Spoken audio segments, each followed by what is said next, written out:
Xin chào các anh em. Chúng ta sẽ cùng đến với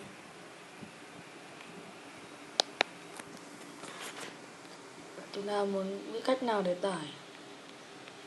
Đầu tiên chúng ta vào link này.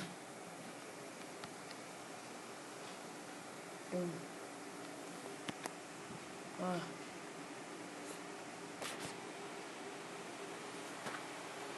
Chính xác là Savageboom. Link của nó chính xác là savageboom.com. Bạn ấn get issue, mình ấn vào nó hiện ra này rồi.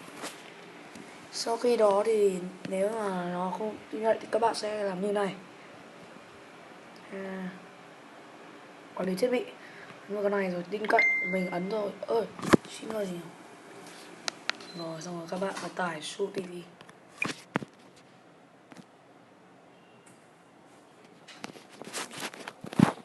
Chút lát còn Su.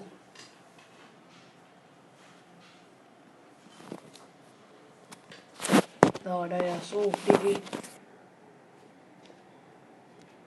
Nó xong rồi mở vào.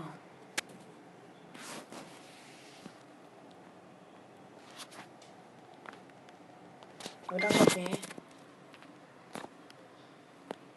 Đây là mình đó, các bạn hãy ủng hộ mình. Ok, thế là xong. Goodbye.